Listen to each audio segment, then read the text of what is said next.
ಕೆಲವೊಂದು ಸಂದರ್ಭಗಳಲ್ಲಿ ಹೇಗಿರುತ್ತೆ ಅಂದರೆ, ನಾವು ಪ್ರೀತಿ ಮಾಡ್ತಿರೋ ಹುಡುಗಿ ನಮಗೆ ಸಿಗಲ್ಲ ಅಂತ ಗೊತ್ತಿದ್ರೂ ಕೂಡ ಆದರೂ ಕೂಡ ಪ್ರೀತಿ ಮಾಡ್ತೀವಿ.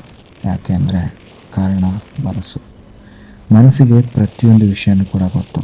ಆದರೆ ಅದು ಯಾವತ್ತೂ ಕೂಡ ನೆಗೆಟಿವನ್ನು ತಗೊಳ್ಳೋದೇ ಇಲ್ಲ. ಯಾವಾಗಲೂ ಅದಕ್ಕೆ ಪಾಸಿಟಿವ್ ಎನರ್ಜಿನೇ ಬೇಕು. ಅದಕ್ಕೇ ಅದು ಯಾವಾಗಲೂ ಕೂಡ ಪ್ರೀತಿ ಮಾಡೋ ವ್ಯಕ್ತಿ ಸಿಗಲ್ಲ ಅಂತ ಗೊತ್ತಿದ್ರೂ ಕೂಡ ಎಲ್ಲೋ ಒಂದು ಕಡೆ ಇಷ್ಟಪಡ್ತಾನೆ ಇರುತ್ತೆ, ಸಿಗ್ತಾರೆ ಅಂತ. ಆದರೆ ಇದನ್ನೆಲ್ಲ ಯಾವುದೂ ಒಪ್ಕೊಳ್ಳೋಕೆ ರೆಡಿ ಇರೋದಿಲ್ಲ ಮೆದುಳಿಗೆ ತುಂಬ ಚೆನ್ನಾಗಿ ಗೊತ್ತು ಮನಸ್ಸು ಥಿಂಕ್ ಮಾಡ್ತಾ ಇರೋದು ತುಂಬ ತಪ್ಪಿದೆ ಅಂತ. ಆದರೆ ಮೆದುಳು ಎಷ್ಟೇ ಕಂಟ್ರೋಲ್ ಮಾಡಿದ್ರೂ ಮನಸ್ಸು ಅದನ್ನು ಮೀರಿ ಹತೋಟಿಗೆ ತಗೊಳುತ್ತೆ ಮೆದುಳಿಗೆ. ಇದೆಲ್ಲನೂ ಗೊತ್ತಾದರೂ ಕೂಡ ಮೆದುಳಿಗೆ ಏನೂ ಮಾಡೋಕ್ಕಾಗಲ್ಲ. ಕೊನೆಗೆ ನೋವು ಅನುಭವಿಸೋದು ಮನಸ್ಸು. ಪ್ರೀತಿ ಸಿಗದೇ ಇದ್ದಾಗ ತುಂಬ ದುಃಖ ಪಡೋದು ಕೂಡ ಮನಸ್ಸು.